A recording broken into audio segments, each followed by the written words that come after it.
So that's all our clamps off now, and everything seems to have glued up nicely. We've got a few bits of damage on the fretboard, but we're not too worried because we still have to drill for our inlays, and we'll have to radius them down and all this, so we can come back with more radius blocks and we'll smooth out any damage or anything like that. But the next thing we're going to do is we're going to go over to the bandsaw and we'll start to trim away all this excess material here, just to get us closer to our shape, just to get ready so we can go over to the router then and completely clean up the edge. So we'll just press on ahead now with that over at the bandsaw.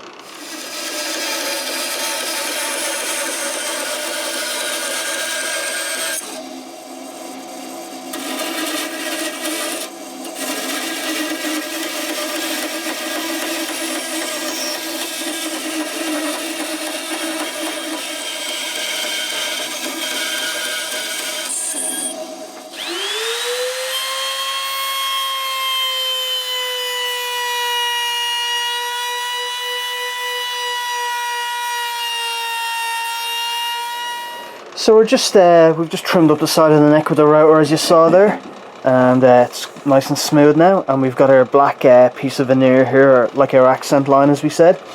I kind of like it and kind of don't. I like how it looks, but at the same time it does look like there's a bit of a gap there or a glue line or something.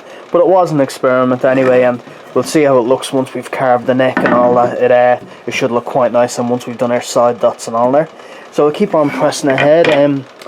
We've got our body here as well. We've got a lot of sanding still to do as well, and we've got our inlays to do and side dots, as we said. We've to carve the neck, and we've to carve our comfort carve here for forearm on the front of the body, as well as the rib cage cut on the back as well. So I'm just going to press on ahead now with all our sanding, and we'll get ready to do our carves and cuts there, and to do our inlays as well.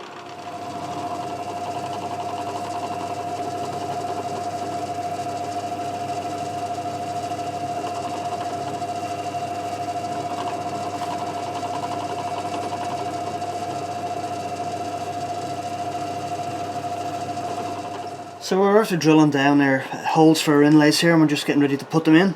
We're just using standard black plastic dot inlays that you can buy for pennies off pretty much any luthier supply, or you can get them on AliExpress and stuff like that.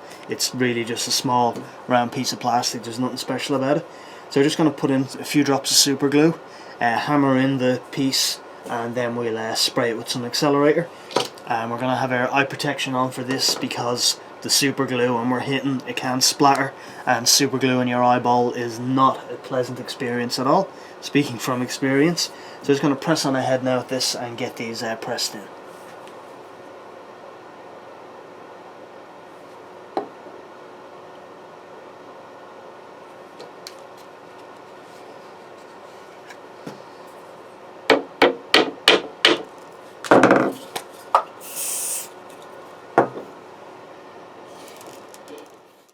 So we've given our glue a little bit of time to set up, and we're just coming back with various files and chisels and stuff, and we're just taking down as much of the material as we can just to get it nice and close to the board. And as I said, we're going to come back and re-radius the whole thing through various different grits of sandpaper to get the exact radius we want, and to get it nice and smooth and shiny as well.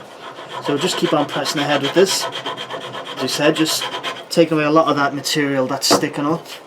And then just using chisels and stuff as well to break off any extra pieces, and we'll just keep on pressing ahead with them all until we get them all down.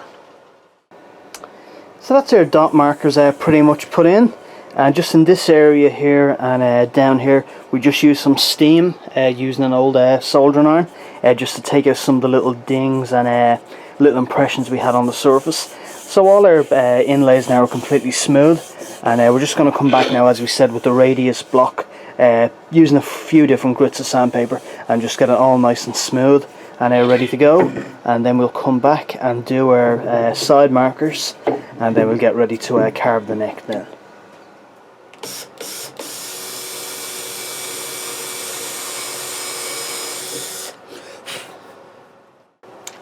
So we've drilled out our side dots now, so we're just taking some small plastic rods here. So we're just going to put in a drop of super glue and then put the rod in.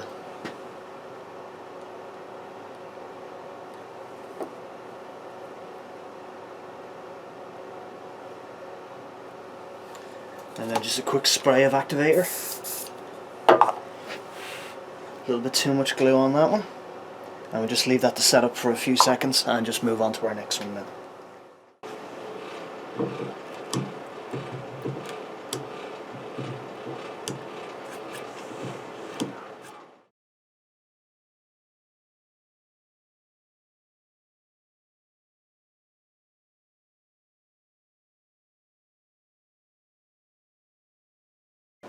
So now that we've got our dot inlays and our side dots done, we've got 2 more pieces of carving left to do, and we've got to carve the neck itself, and we've also got to carve our forearm contour and our rib cage contour on the body as well, so we'll get onto those now.